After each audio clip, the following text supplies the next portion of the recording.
বন্ধুরা ছেলে পাঠিয়েছে বাজার থেকে মাছ, তো ইলিশ মাছ পাঠিয়েছে। এটা হলো আমাদের এখানকার নদীরই মাছ, বেশি বড় না, 300 গ্রাম করে হবে হয়তো। আমি এবার মাছগুলোকে কেটে নিচ্ছি।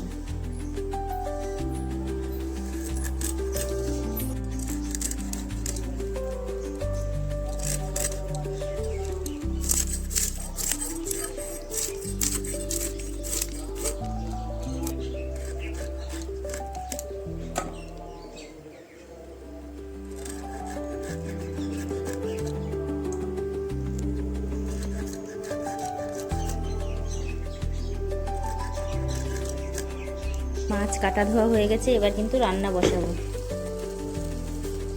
তাহলে এবার আমি মশলাটা করে নিই। কিছুটা পরিমাণ সাদা সরিষা, একটা কালো সরিষা, আর কয়েকটা কাঁচা লঙ্কা।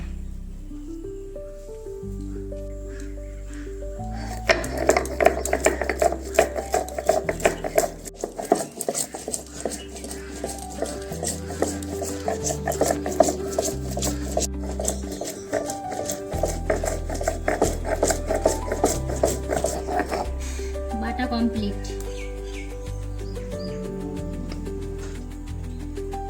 হলুদ দিলাম, পরিমাণ মতন লবণ দিলাম,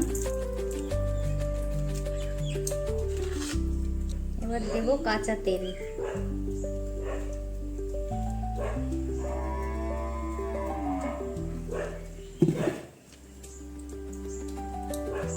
এবার মশলাটা দিয়ে ভালো করে মেখে নেব।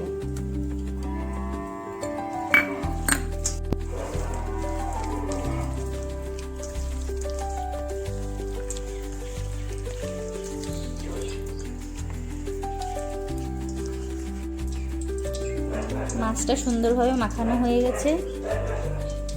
আমি কড়াইতে দিয়ে দিয়েছি একটু তেল। তেল গরম হয়ে গেছে। আমি কিন্তু ইলিশ মাছটা মানে পুরো কাঁচা রান্না করি না, একটু তেলে দিয়ে এপুট এপুট করে তারপর জল দিয়ে দিই।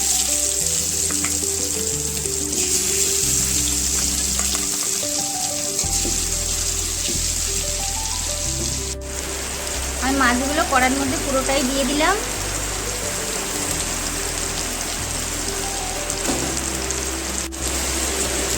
মাছ এক পাশে হালকা ভাজা হয়ে গেলে একটু উল্টে দেবো মাছগুলো সব, কারণ ইলিশ মাছ তো হালকা ভাজা হবে।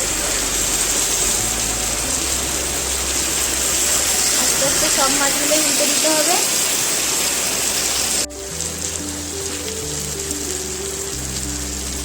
উল্টো পাশটা একটু ভাজা হয়ে গেলে এবার মশলা ধুয়ে গামলা দিয়ে জলগুলো দিয়ে দেবো।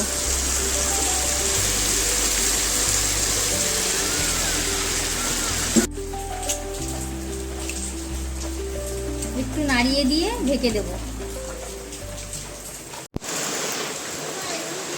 বাইরে প্রচন্ড বৃষ্টি হচ্ছে,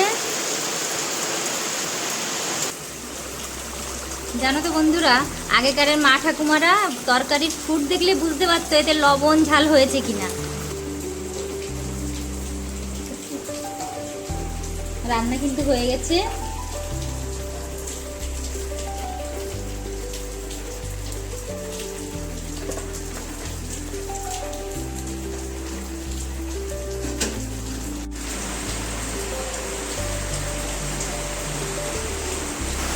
তাহলে বন্ধুরা সর্ষে ইলিশ রান্না হয়ে গেল।